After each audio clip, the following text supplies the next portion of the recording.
Welcome to another episode of Unsolved Cases. I'm your host, Larry Hunter, and today we're diving deep into one of the most controversial criminal cases of the 21st century, the Steven Avery case.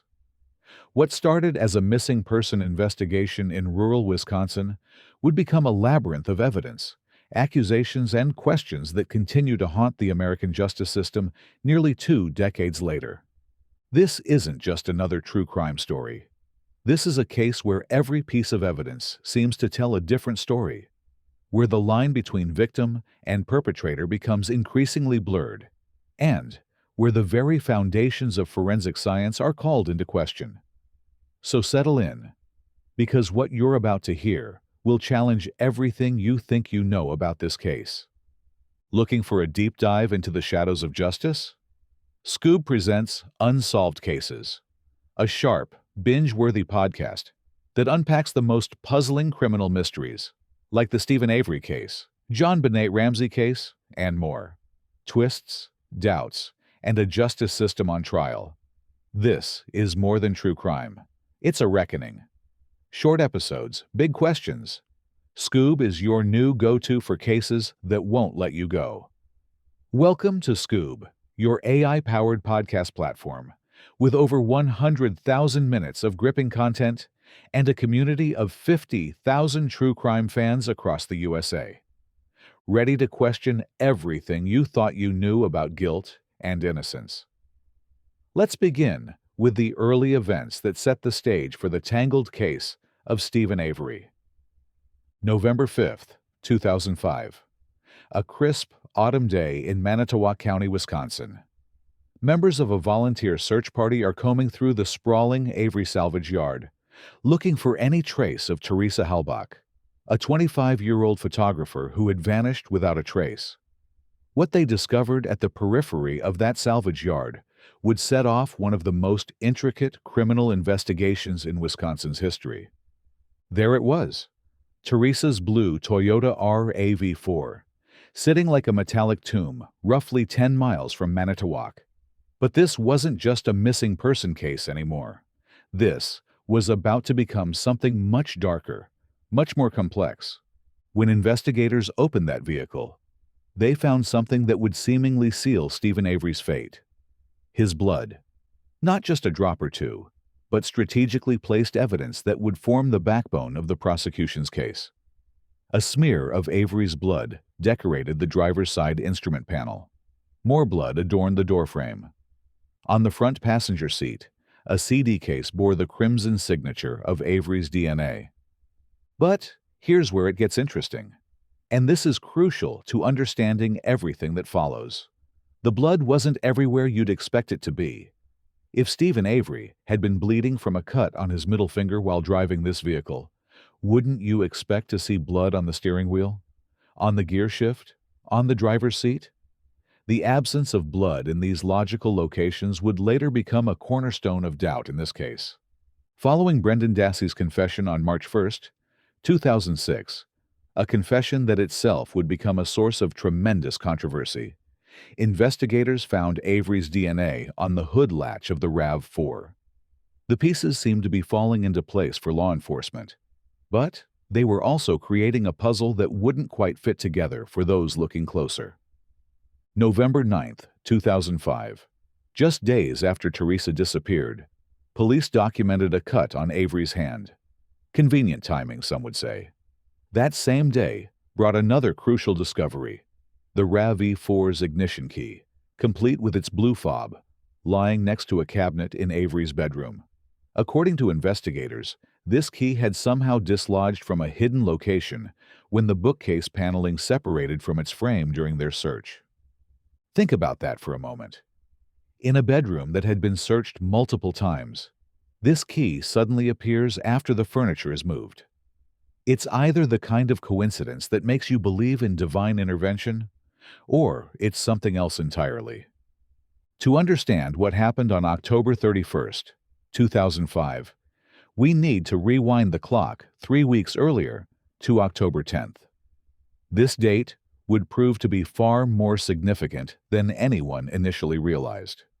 Teresa Halbach was a freelance photographer who worked for Auto Trader magazine, taking pictures of vehicles for sale. On October 10th, she received what's known in the business as a hustle shot, a direct request from a client, not arranged through her employer. The client? Steven Avery. When Teresa arrived at the Avery salvage yard that day, she found something unusual. The 1984 silver Pontiac Grand Prix that Avery wanted photographed was positioned conspicuously in front of his garage, much closer to his trailer than usual. During previous visits, customers' vehicles were typically located near the office or closer to his sister Barb's residence. This change in positioning might seem minor, but in a case where every detail matters, it takes on new significance. What happened during that October 10th visit would later become a source of considerable concern for Teresa. She confided in a receptionist at Auto Trader about Avery's behavior during one of their encounters. According to her account, Avery had greeted her wearing only a towel. This incident left her visibly uneasy. But it gets more troubling. Thomas Pierce, a colleague from Teresa's freelance work, told police on November 4th that Teresa had been receiving a series of calls on her cell phone from an unidentified number. These calls had started appearing around the time of her October 10th visit with Avery, having previously stopped after occurring earlier in the summer. The caller never left messages, and according to Pierce, Teresa never answered these calls. Teresa had also told Pierce about a male customer who had once invited her inside his home, making comments that unsettled her enough that she left promptly. Pierce had advised her to exercise caution, particularly when working alone in isolated areas. Given the context, one has to wonder if she was referring to Steven Avery. Now, here's a detail that adds another layer of complexity to this narrative. On October 9th, the day before he requested Teresa's photography services, Steven Avery purchased leg irons. Let that sink in for a moment. Leg irons. The day before arranging to meet with a young woman who had already expressed discomfort about his behavior. At this time, Avery's girlfriend, Jody Stachowski, was serving time in jail for a drunk driving conviction, leaving Avery without their usual intimate relationship. This detail would later fuel speculation about Avery's state of mind and potential motivations. During the search of Avery's residence following Teresa's murder, law enforcement discovered a photograph of an erect penis on his computer desk, dated October 10th, the exact same day Teresa had visited the salvage yard. Coincidence? In criminal investigations, there are rarely true coincidences. Fast forward to October 31st, 2005, the day Teresa Halbach would disappear forever. But this wasn't a routine Auto Trader appointment. This was something far more calculated. Steven Avery didn't own the van that was featured in the Auto Trader photo request that day. It belonged to his sister Barb, who had absolutely no desire to sell it. In fact, approximately 2 weeks after Teresa vanished, Barb told state investigators that she and Avery had argued about the van's sale. Avery insisted on proceeding despite her clear intentions to keep the van for one of her sons, who was approaching driving age. Think about the implications here. Avery essentially used his sister's identity and property to lure Teresa to the salvage yard, directly defying Barb's wishes. This wasn't about selling a van. This was about getting Teresa Halbach back to the Avery property. At 8:12 a.m. on October 31st, a call was placed to Auto Trader. The caller identified himself as B. Janda, Barb's married name, providing Barb's phone number and address. The caller specifically insisted on sending the same photographer who had previously visited. Although the call was muffled in clarity, it was enough to tie Avery to the arrangements made on that fateful day. Barb lived with her sons Brian, Bobby, Blaine, and Brendan at the salvage yard, adjacent to Steven Avery's trailer. This family dynamic would prove crucial to understanding the events that followed, particularly regarding Bobby Dassey's actions and whereabouts. Before we dive deeper into the physical evidence, we need to examine how Steven Avery's past played into this case. The prosecution attempted to paint a picture of a man with a pattern of escalating behavior toward women, but the legal system would prove more nuanced in its acceptance of this narrative. Judge Willis faced a challenging responsibility in determining what evidence from Avery's past could be presented to the jury. Legal procedure demanded a three-step analysis for each piece of other acts evidence. Was it relevant to establishing motive, opportunity, intent, preparation, plan, knowledge, or identity? Was this evidence truly relevant to the current case? And finally, did the probative value significantly outweigh the potential for unfair prejudice? The prosecution wanted to introduce evidence of Avery's alleged sexual assault of his niece in 2004 and a phone call made to Melissa Hansen the day before Teresa's disappearance. However, Judge Willis would prove more discriminating than the prosecution hoped.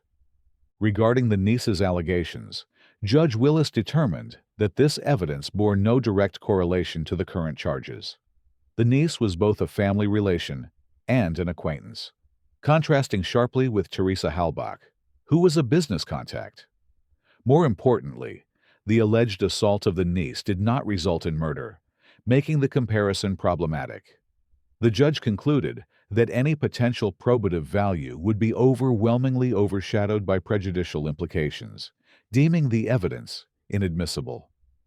The phone call to Melissa Hansen also failed to meet the court's standards. Despite the prosecution's argument that this interaction, occurring the day before Teresa's disappearance, was highly relevant, Judge Willis found no clear rationale for including this evidence in a murder charge. The prosecution couldn't claim Avery harbored homicidal intentions toward Hansen, and there was no substantial connection between this act and the charge of first-degree sexual assault. Even Avery's alleged actions toward his girlfriend Jody Stachowski, which reportedly involved strangulation just months before Teresa's murder, failed to qualify under Judge Willis's criteria. The judge noted that domestic violence, though serious, bore different characteristics from the alleged acts associated with Teresa's murder. This legal foundation is crucial because it demonstrates that the prosecution's case against Avery couldn't rely on painting him as a serial predator. They had to prove he murdered Teresa Halbach based on the evidence specific to her case. Now we enter the realm of forensic science, where the Steven Avery case becomes truly fascinating and deeply troubling. The prosecution's narrative hinged on the claim that Teresa Halbach's body was burned in an open-air burn pit behind Avery's garage. But when you examine the forensic evidence through the lens of actual fire science, this story begins to crumble. Enter John DeHaan, a prominent fire investigations expert who would challenge everything the prosecution claimed about how and where Teresa died. DeHaan meticulously examined the bone fragments recovered from the scene, and what he found was scientifically inconsistent with the state's theory. The bone fragments ranged from 1 to 4 centimeters in length, remarkably small and extensively calcined. Many showed no visible charring of organic tissue, while others retained traces of charred organic material within the cancellous or spongy bone structure. This pattern told a very specific story about the burning conditions. According to DeHaan's analysis, such damage could result from an open-air fire of ordinary combustibles sustained for 6 to 8 hours, or possibly a more intense fire lasting 3 to 4 hours within a well-ventilated metal enclosure, such as a burn barrel or automobile trunk. But here's the critical point. The distinction between fires set inside a metal enclosure and those in the open air is significant. In open-air scenarios, flames create uneven exposure with minimal additional radiant heat. Even a prolonged fire often fails to thoroughly consume all organic material, typically leaving charred tissue around the head or lower torso. But that's not what they found. DeHaan emphasized that the energy output of a burning human body is comparable to a simple office wastebasket fire. When a body burns uninterruptedly in a controlled environment, the larger bones typically maintain their anatomical alignment. However, active management of the fire, stoking and stirring, introduces mechanical disruption of the bones, leading to calcination and displacement. The bone fragments from Teresa's case, as documented by Dr. Eisenberg in forensic anthropology reports and photographs, mirrored the outcomes of burn barrel cremations, not open-pit burning. DeHaan identified striking similarities in the bone fragments' appearance, size, and condition, with those retrieved after stirring and stoking during cremation processes. Such destruction has been documented in wood-fueled burn barrel cremations in as little as 3.5 hours. For comparison, DeHaan referenced another criminal investigation where an accused killer managed a large wood-fueled pyre for 15 hours, burning multiple adult bodies.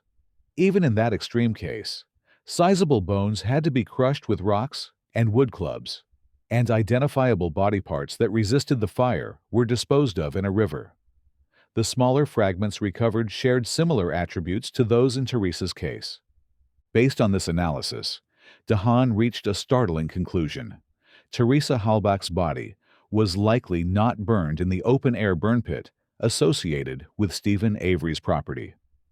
The evidence suggested transportation or secondary burning of remains, with the most significant location being a burn barrel.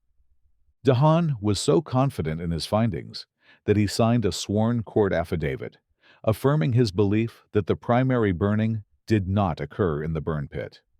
This judgment arose not merely from discrepancies in anatomical continuity, but also from similarly damaged bone fragments found at different locations, including a burn barrel behind Barb Janda's property and another site within the Manitowoc County gravel pit.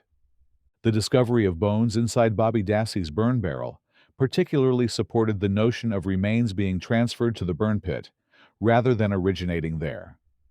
Various metal containers on the salvage yard premises could have been used for burning a body, though these were never examined. Notably, both the wood-fueled boiler and smelter were analyzed and found to contain no incriminating residues.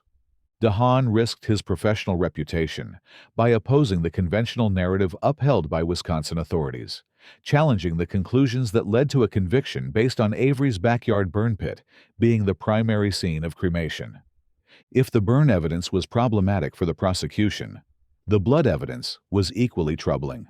This is where the case takes another dramatic turn, thanks to the work of renowned blood spatter expert Stuart James. Kathleen Zellner, Avery's post-conviction attorney, known for her innovative legal strategies, engaged James to examine the blood evidence. James had previously gained recognition for his involvement in high-profile cases, including the 2006 murder of Jessica O'Grady, where his expert testimony led to a conviction based on extensive blood evidence found throughout a basement bedroom. But Teresa Halbach's case presented a very different blood pattern story. James orchestrated several experiments aimed at testing prosecutor Ken Kratz's assertion that the blood in Teresa's RAV4 couldn't have been planted due to its volume. These experiments reached a startling conclusion. The blood in the RAV4 was not excessive at all. Rather, it was discreetly placed in limited locations, suggesting deliberate manipulation. One stain appeared to have been applied with an applicator, not deposited naturally by a bleeding person. If Steven Avery had been bleeding from a middle finger cut while using Teresa's vehicle, blood patterns would have appeared extensively throughout the car. You'd expect to see blood on the driver's seat, the steering wheel, the gear shift, all the places a bleeding driver would naturally touch. Instead, bloodstains were observed in only 6 specific locations, mostly composed of small droplets on the seats, floor, and a rear door jamb. James's analysis suggested that the source of Steven Avery's planted blood likely originated from blood Avery had left in his sink on November 3, 2005, rather than from a 1996 blood vial that some theorists had suggested. Through his knowledge of EDTA-preserved blood vials, James assessed that the perforation in the 1996 blood vial top was created when the blood was initially stored, and the presence of blood around the stopper was typical, not evidence of tampering. But perhaps the most significant finding concerned the blood in the rear cargo area of the RAV4.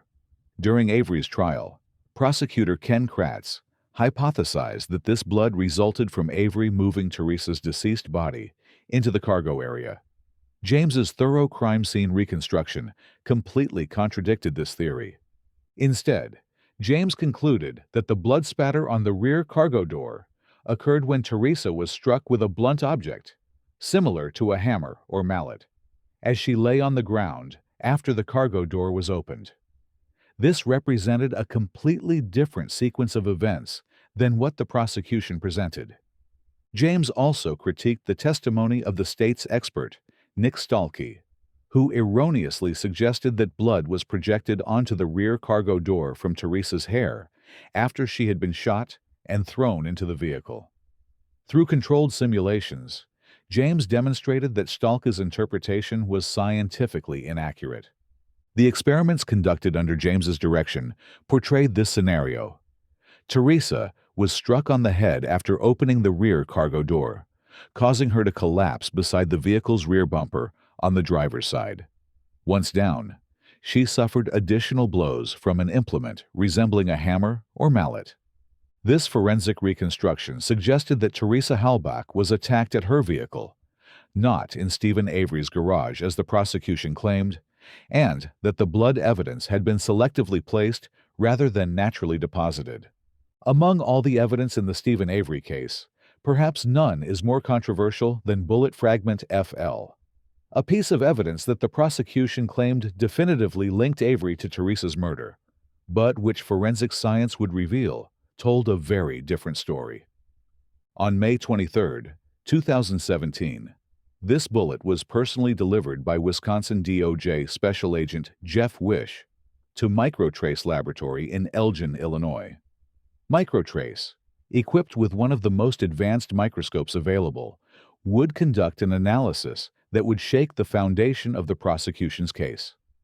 Expert Christopher Pelenik conducted the examination and made several critical determinations that contradicted the state's narrative. Most significantly, there was no evidence to support the claim that the bullet had traveled through bone. Instead, the particulate evidence found on the bullet led to an alternate hypothesis. The bullet's trajectory had possibly ended in a wooden object, potentially a manufactured wood product. Additionally, the bullet exhibited red droplets, suggesting it had acquired contamination from its environment after coming to rest, not while traveling through human tissue. To investigate the origin of these particles, investigators examined Steven Avery's garage for potential sources, matching the materials described.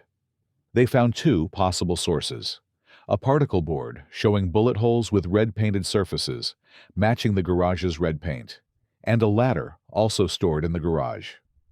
The investigation was further supported by the analysis of Dr. Lucian Luke Hogg, a renowned independent forensic consultant and expert in firearms identification. Dr. Hogg's expertise would prove devastating to the prosecution's bullet evidence. The bullet in question was a .22 long rifle bullet made from soft metal.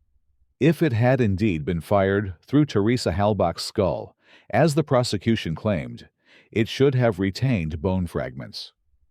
Dr. Hogg conducted extensive experiments to demonstrate this point, firing CCI Minimag .22 long rifle bullets through flat bone, measuring approximately 2 millimeters in thickness, followed by soft tissue simulant for bullet retrieval. The tests unequivocally showed visible bone particles embedded in the bullet's soft lead when examined under a stereo microscope. This occurred when bullets were fired through both single and double layers of bone. Despite extensive examination at the Wisconsin State Crime Lab, including DNA and firearms analysis, no bone fragments were found on bullet FL. Dr. Hogg concluded with a high degree of certainty that item FL had not passed through Teresa Halbach's skull. Perhaps most damning was the testimony of William Newhouse, a firearms examiner from the Wisconsin State Crime Lab, who served as a prosecution witness. According to Newhouse's own bullet examination worksheet, he discovered no trace evidence on the damaged bullet. Dr. Hogg noted that any reasonably competent firearms examiner should have been able to identify bone fragments during microscopic analysis. The independent forensics laboratory also determined that the DNA extraction process did not cause any white, translucent particles, consistent with bone, to detach from the bullet. This finding eliminated any possibility that bone evidence had been inadvertently removed during testing. The bullet evidence, which seemed so damning on the surface, actually suggested that the bullet had never been fired through Teresa Halbach's body, raising serious questions about how her DNA came to be on it and what really happened on October 31, 2005. Think the case was open and shut? Think again. Dive into cutting-edge forensic tests, overlooked evidence, and expert testimony that challenges the official narratives of the most famous cold cases. Scoob brings you real crime, raw truths, and the kind of detail that keeps you questioning everything. Stream it now, only on Scoob, your go-to for gripping true crime on the go. Now, coming back to the Steven Avery case, let's explore how Steven Avery's memory was put on trial. In an effort to definitively establish his innocence, Steven Avery underwent a cutting-edge forensic procedure called brain fingerprinting, administered by Dr. Lawrence Farwell. This test was designed to determine scientifically whether specific details about Teresa Halbach's murder were encoded in Avery's brain. Before the test, Avery made his position crystal clear. He neither participated in nor witnessed the crime against Teresa. He firmly stated that no one had shared specific details about the initial attack with him. The test would focus on two critical aspects of the crime that only the perpetrator would know. The brain fingerprinting test was meticulously designed to determine whether Avery's brain contained knowledge of A. the position of the victim in relation to her vehicle during the attack, specifically that she was behind the car, and B. the status of the vehicle when she was attacked, that the cargo door was open. These details were used as probe stimuli during the test. Avery was informed that he would encounter phrases accurately describing the victim's position relative to her vehicle, but he wasn't told that the correct phrase was behind the car. Similarly, he was told phrases about the vehicle's configuration would be shown, but not that the correct phrase was cargo door open. To ensure a controlled testing environment, various irrelevant stimuli were introduced, such as references to the victim owning a Saab 95 or Volvo S40, alongside other topics unrelated to the crime like Deep Stream or golf club. These served as clear controls that had no relation to the actual crime. Dr. Farwell explained to Avery that simply being aware of certain details about the case didn't implicate him in the crime. It merely reflected that he had heard about them, likely during trial proceedings or media coverage. The test was designed to detect whether Avery had experiential knowledge of these specific crime scene details, the kind of knowledge that comes from having been present during the attack, not from hearing about it secondhand. While the specific results of Avery's brain fingerprinting test haven't been publicly disclosed in detail, the fact that his defense team pursued this scientifically rigorous examination demonstrates their confidence in his innocence and their willingness to subject him to objective neurological testing that could have definitively implicated him if he had been involved in the crime. As the forensic evidence began to paint a picture inconsistent with the prosecution's narrative, attention turned to other potential perpetrators. This is where the case takes perhaps its most dramatic turn, focusing on individuals who had both opportunity and means, and whose behavior in the aftermath of Teresa's disappearance raised serious questions. When defense attorneys Jerome Strang and Dean Booting were building their case, they enlisted Pete Betts, a retired detective who had once been involved in the U.S. congressional investigation of James Earl Ray following Martin Luther King Jr.'s assassination. Betts brought decades of investigative experience to his analysis of the Teresa Halbach case. However, the defense faced a critical setback that would haunt the case for years. Prosecutor Ken Kratz's failure to disclose a computer disk containing violent pornography from Bobby Dassey's computer. This withheld evidence prevented Strang and Booting from effectively presenting an alternative theory of the crime. Batts became convinced that the individuals most likely involved in Teresa's murder and dismemberment were Bobby Dassey and Scott Tadych. In 2018, when attorney Kathleen Zellner contacted him, Bates shared that Scott Tadych had shown signs of paranoia since Zellner began investigating him and Bobby Dassey. Specifically, Tadych had been meticulously collecting his cigarette butts, likely to avoid leaving potential DNA evidence. Bates offered insight into Tadych's character, describing his aggressive behavior toward women in terms commonly used in police circles to describe dangerous individuals. More importantly, Bates found the prosecution's narrative about Teresa's body being incinerated in Steven Avery's outdoor burn pit implausible from an investigative standpoint. He pointed out that the burn pit's proximity to the garage should have resulted in a much more significant fire if flames had reached the heights claimed. Such a fire would have risked igniting a nearby propane tank, potentially causing a massive explosion. From Bates's perspective as a seasoned detective, no one would risk leaving a body exposed to burn in the open, where curious onlookers might investigate. Instead, Bates believed the body was burned in a 50-gallon steel drum, which would effectively conceal the activity and contain the evidence. Two specific actions by Bobby Dassey and Scott Tadych during the investigation particularly enhanced Bates's suspicions. First was Bobby's initial police statement on November 6th, when he mentioned encountering Tadych on State Highway 147 and suggested that Tadych could corroborate his account. This mutual alibi between the two men raised red flags due to its self-serving nature.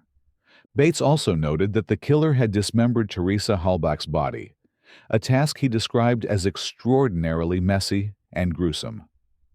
Steven Avery, unlike most of his family members, wasn't known as a hunting enthusiast and lacked experience in such processes.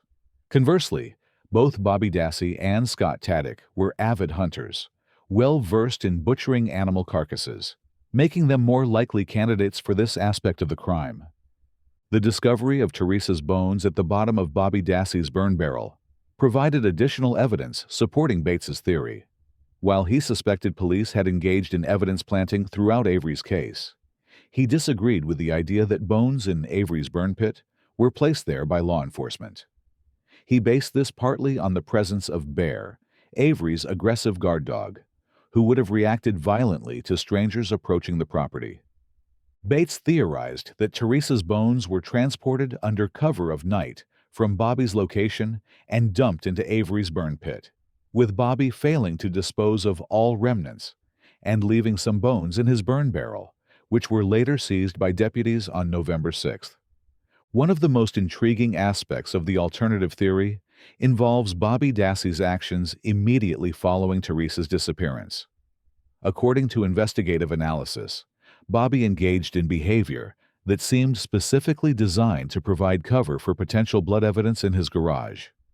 Following Teresa's disappearance and the increasing presence of Manitowoc County Sheriff's Office investigators on Avery Road, Bobby took it upon himself to search for a dead deer carcass along country roads. He found one, loaded it into his truck, and transported it back home. But Bobby didn't stop there. He made sure to visit a local convenience store, informing them about the deer carcass he had acquired and obtaining a deer tag, creating an official paper trail. This paper trail would prove crucial when police later questioned him about any bloodstains found in his garage. On Friday, November 4th, at 7:33 p.m., authorities received a report of a deer being struck by a vehicle just east of Larrabee. The following morning, Teresa's missing RAV4 was discovered on the Avery property, leading to a significant police presence that lasted 8 consecutive days. When police inspected Bobby's garage during their investigation, they discovered the dead deer hanging inside. According to Bates's analysis, this deer served as a strategic ruse to mislead police. If Bobby appeared to be skinning the deer, it would provide a perfectly logical explanation for any blood evidence in the garage. Bates suspected that Bobby, upon either witnessing the deer accident or hearing about it on a police scanner, responded swiftly to obtain the carcass. This act would effectively mask any blood presence that might have resulted from Teresa's dismemberment. The timing was remarkably convenient, or suspiciously calculated.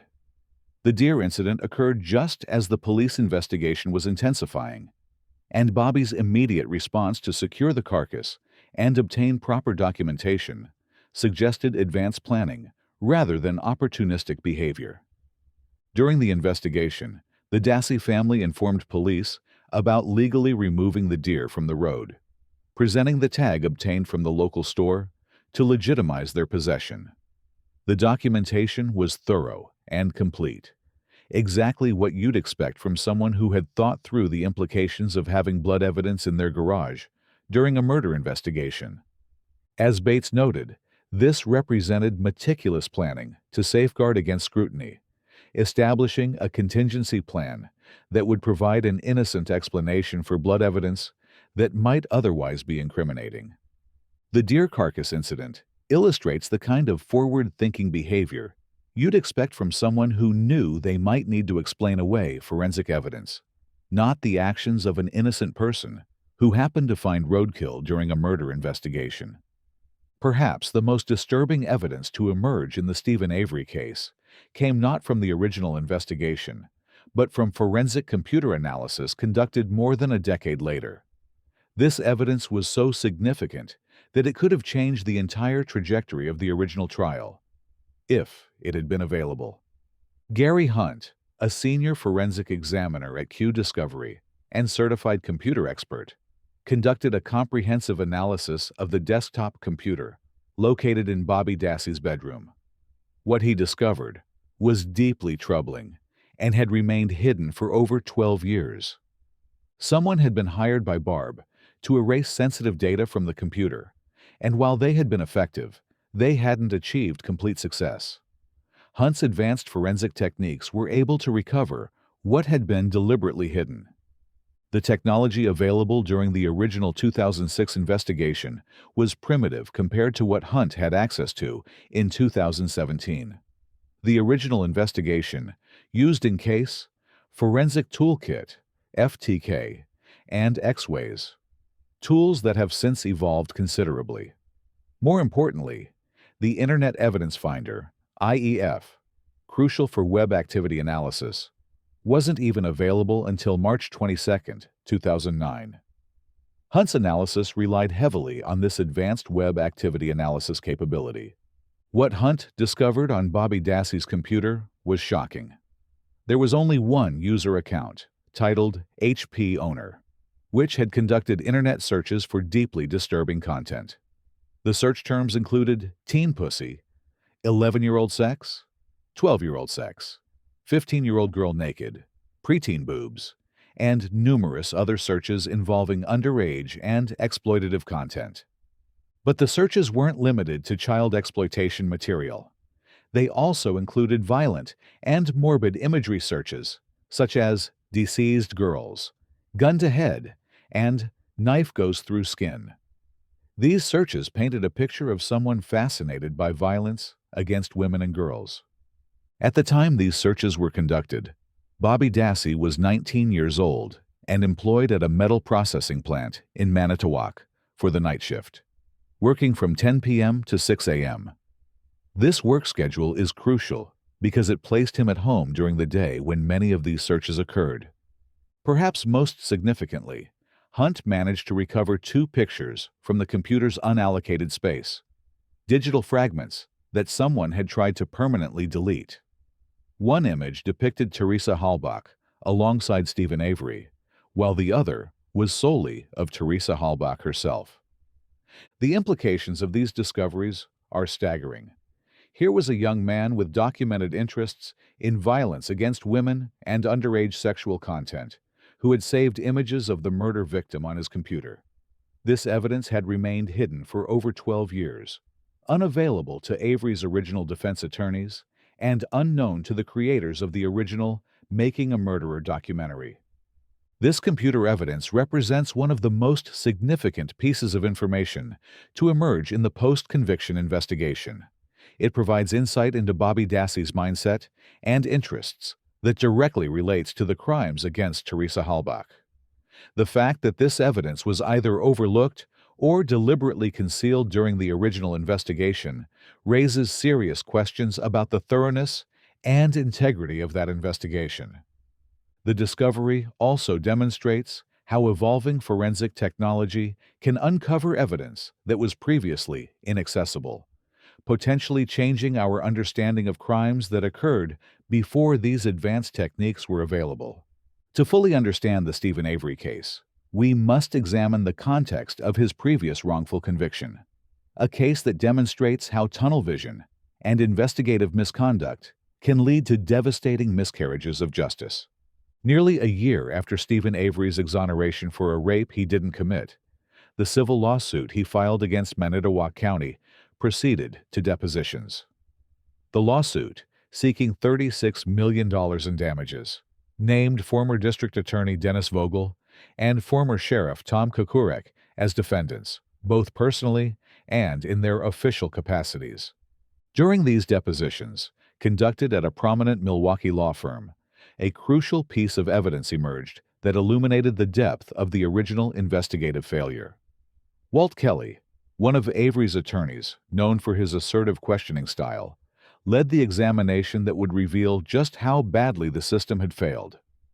The key revelation came from the discovery of a criminal complaint filed against Gregory Allen, a known sociopathic sex offender found in the Steven Avery file. This complaint detailed how Allen had attacked a woman on a Lake Michigan beach, using the exact same method as the crime for which Avery was wrongfully convicted 2 years later. What made this discovery so damning was that District Attorney Dennis Vogel had personally prosecuted Allen's case and had signed the complaint that was sitting in the Avery file. This meant that Vogel was aware of Gregory Allen's criminal behavior and methods, yet somehow overlooked the obvious connection when Avery was later charged with a nearly identical crime. The evidence against Gregory Allen was overwhelming. Crime lab results had confirmed that Allen, not Steven Avery, was the actual perpetrator of the rape. DNA evidence had definitively excluded Avery and pointed directly to Allen as the real criminal. This wasn't a case of new evidence emerging years later. This was a case of evidence that existed from the beginning, but was ignored or suppressed. The criminal complaint bearing Vogel's signature was literally in the Avery case file, yet the obvious connection was never made or acted upon. The implications of this misconduct extended far beyond Avery's wrongful conviction. It demonstrated a pattern of investigative tunnel vision and prosecutorial misconduct that would prove relevant to understanding the Teresa Halbach case. If law enforcement and prosecutors were willing to ignore exculpatory evidence and pursue a wrongful conviction against Avery once, what confidence could anyone have that they wouldn't do it again? The deposition testimony revealed the depth of accountability failures within the Manitowoc County system. Multiple officials had access to information that would have prevented Avery's wrongful conviction, yet none acted on it. The same county that wrongfully convicted Avery and cost him 18 years of his life was now investigating him for murder. This context is crucial for understanding why many observers view the Teresa Halbach case with such skepticism. The track record of Manitowoc County law enforcement regarding Steven Avery was already deeply compromised when they took the lead on investigating Teresa's disappearance. As we step back and examine the totality of evidence in the Steven Avery case, a troubling pattern emerges that challenges the fundamental assumptions of the prosecution's narrative. The forensic evidence consistently points away from the prosecution's theory. The burn evidence suggests Teresa's body was not cremated in Avery's backyard pit, but rather in a metal container, possibly a burn barrel. The blood evidence appears to have been selectively placed, rather than naturally deposited by a bleeding perpetrator. The bullet evidence shows no signs of having passed through human bone, despite allegedly being the murder weapon. Meanwhile, alternative suspects emerge who had both means and opportunity, whose behavior following Teresa's disappearance appears calculated to conceal evidence. and whose documented interests align disturbingly with the crimes committed against Teresa. The computer evidence alone, showing Bobby Dassey's documented fascination with violence against women and his possession of Teresa's images, represents the kind of evidence that could have fundamentally altered the original trial if it had been available. The Deer Carcass incident demonstrates sophisticated planning to provide cover for potential blood evidence. The mutual alibis between Bobby Dassey and Scott Tadich suggest coordination rather than coincidence. The discovery of Teresa's remains in Bobby's burn barrel points to his direct involvement in the disposal of evidence. Perhaps most significantly, the brain fingerprinting test suggests that Steven Avery lacks the experiential knowledge of crime scene details that would be expected if he had committed the murder. All of this occurs against the backdrop of a law enforcement agency with a documented history of misconduct regarding Steven Avery, including the suppression of exculpatory evidence that led to his previous wrongful conviction. The pattern suggests not just reasonable doubt about Avery's guilt, but affirmative evidence pointing toward alternative perpetrators who had both stronger motives and better opportunities to commit these crimes. Think you've heard everything about famous cases like the Black Dahlia murder, deaths tied to JFK's assassination, the Lindbergh kidnapping, and more? Think again. At Scoob, we don't just tell crime stories, we investigate them. From buried evidence to broken systems, we bring you cases like Steven Avery's with sharp insight and zero fluff.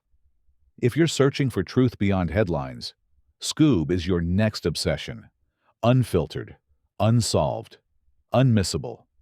Now, as we leave the world of unanswered questions and conflicting evidence behind, one truth remains. This case is far from over. After examining all this evidence, the forensic science that contradicts the prosecution's narrative, the alternative suspects with documented violent tendencies and suspicious behavior, the history of prosecutorial misconduct, and the technological revelations that emerged years after the original trial, we're left with a fundamental question. How confident can we be in a system that has already demonstrated its willingness to pursue wrongful convictions against the same defendant? The Steven Avery case represents more than just one man's fight for freedom. It represents a test of our justice system's ability to acknowledge and correct its own failures. The evidence we've examined today suggests that this system failed that test. Whether Steven Avery is guilty or innocent of Teresa Halbach's murder, the evidence clearly demonstrates that the investigation was compromised from the beginning, that crucial evidence was either overlooked or concealed, and that alternative theories were not properly investigated.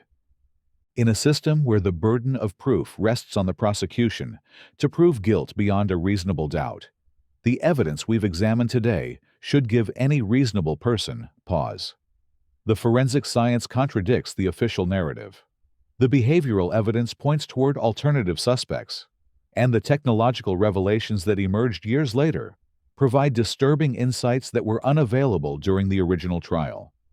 Teresa Halbach deserved better than this.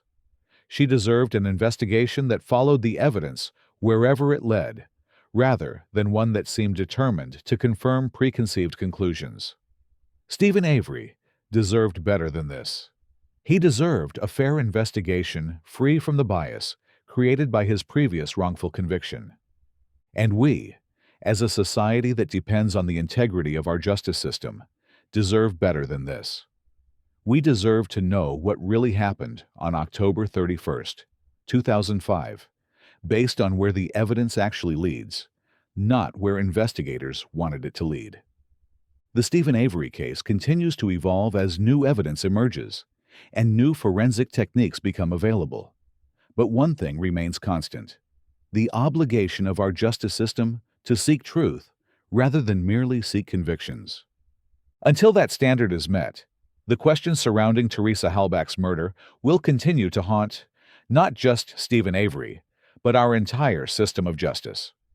Thank you for joining me for this deep dive into one of the most complex and controversial cases in recent American history. I'm your host, Larry Hunter, and this has been Unsolved Cases.